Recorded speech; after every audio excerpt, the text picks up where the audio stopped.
kita hadapi beberapa cabaran terkini dari segi keperluan meningkatkan usaha pembangunan dan juga menentukan supaya kerangka pembangunan itu tidak menyisihkan mana-mana masyarakat, kalangan masyarakat. Sebab itu perumahan seraya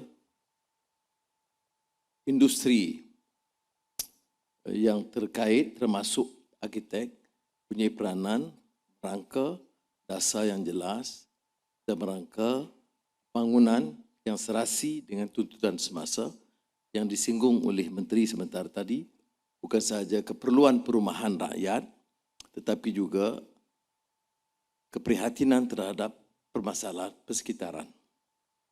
So, Excellencies, ladies and gentlemen, last week on the occasion of cable car production in Bukit Bendera, the beautiful scenic view in Penang, I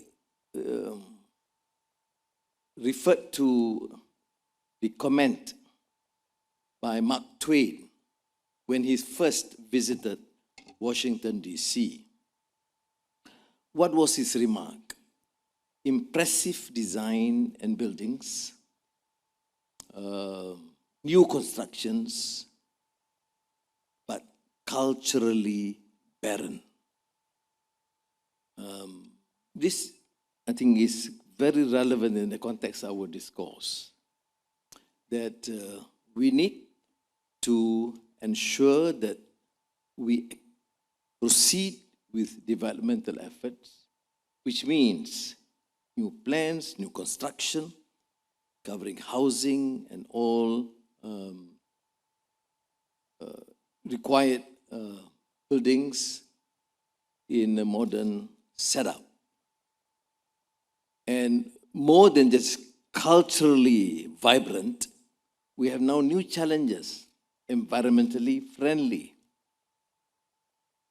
Deal with the issue of inequity, of marginalization, of deprivation of rights of the poor and the marginalized in the urban setting.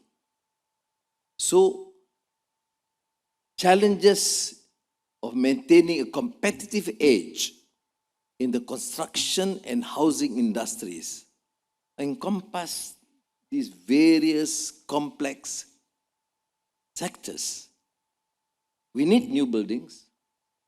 We need to ensure that it is technologically profound, digital requirements, and now with the AI, which must be modern. We require skilled labor. We require compliance or regulatory compliance.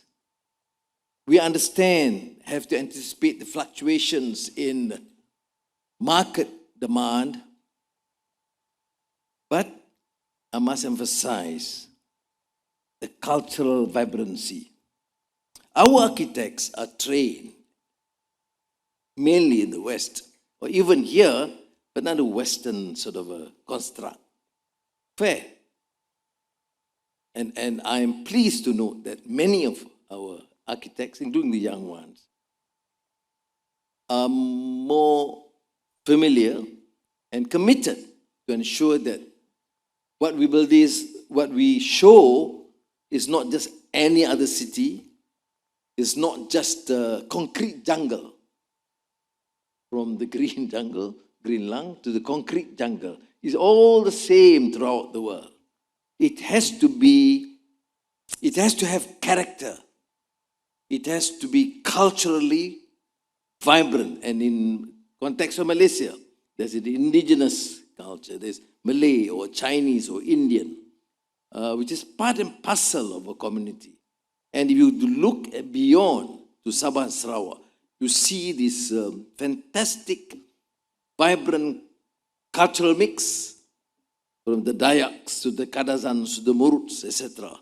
And it will be shameful if we do not take those features into consideration in either planning or crafting or building. So it is important for developers and architects planners, policymakers, to ensure that it is culturally vibrant, it is modern and technologically sound, but environmentally friendly, and it takes into consideration the requirements of all sectors so that you don't have the repeat of a tale of two cities.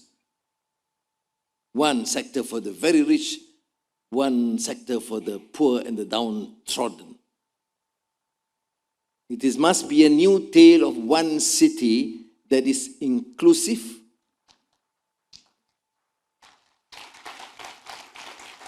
designed to foster innovation, promote sustainability, and ensure that the industry remains competitive on a global stage. Now, we are fortunate to be in ASEAN, the most peaceful region in the world, with small commotion in Myanmar, which is not spreading, fortunately. We are fortunate in ASEAN too because of the value of trust, cohesiveness, and preparedness, commitment to work together as a force. And this is, of course, commendable.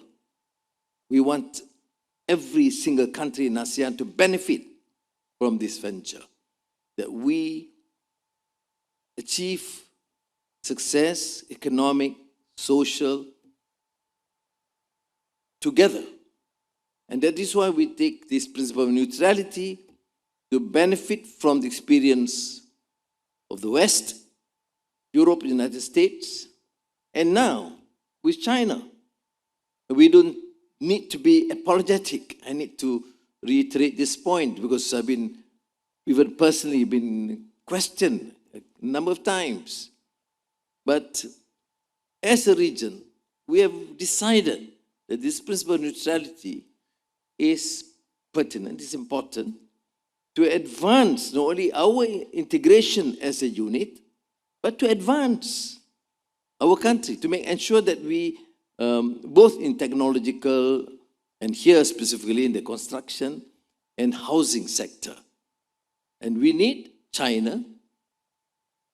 It has proven in the recent decades this phenomenal growth, this remarkable achievement in combating poverty, unprecedented in the history of mankind, or at least in the recent history, and its capacity to adopt and adjust to meet the requirements of modern technology, digitalization, to enhance efficiency and quality.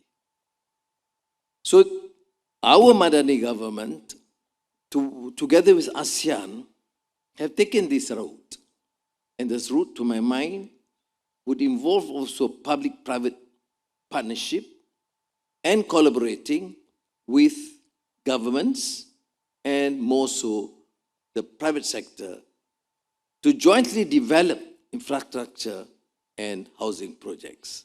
My task is therefore to remind you that whilst we all have to clamor for change and reform and ensure that the pace of development is achieved at a faster pace, we must not forget the core principles and values in life, which demands that we preserve our character. That is why the issue of cultural vibrancy that initially I referred to Mark Twain's observation, and now digital, modern technology, environmentally friendly, and issue of the marginalization of a major sector of our people. Now, so I must commend Komeng for this initiative.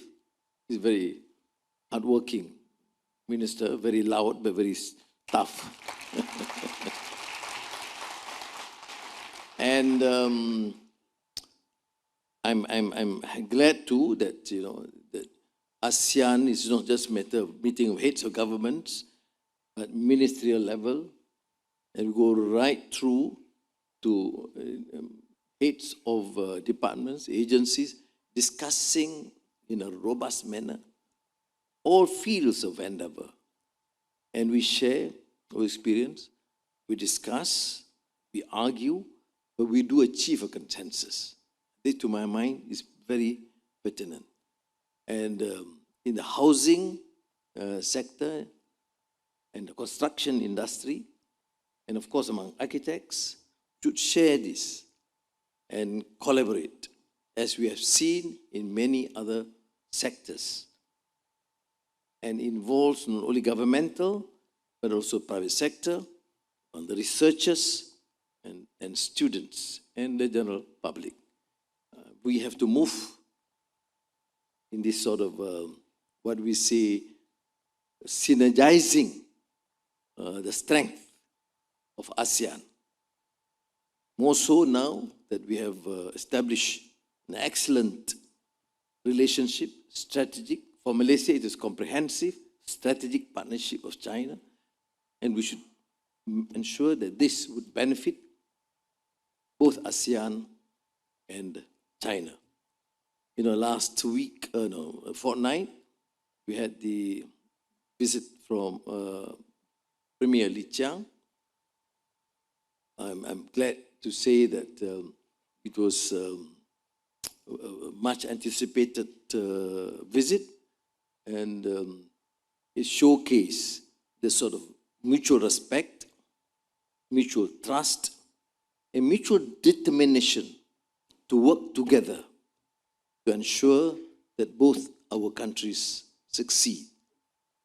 And now, by leveraging each other's strength, even within ASEAN, to foster what? Innovation. What else? Promote sustainable practices. And through that, we hope to create a robust and dynamic industry landscape that benefits all stakeholders. Now, this is what we call a collaborative approach. And without exaggeration, I must say that among regional groupings, ASEAN is forging in a very dynamic manner, aggressively promoting this sub-region as an outstanding, vibrant region, economically, culturally, and I think all for the future of the world as a showcase that we can work together through mutual trust and with this bold attempt to assist and work. You see, I've avoided talking too much about construction or architecture because that's not my field of competence. And I trust you take this sort of fundamental policy, enshrine our Madani framework, and probably hope to utilize and use that to benefit each other, at least in terms of our planning, because I think that has been my concern, which I've expressed a long time ago, because sometimes developing countries were just chasing in the race to achieve progress and success with monumental buildings, but devoid of that character, which is essential in any country and region.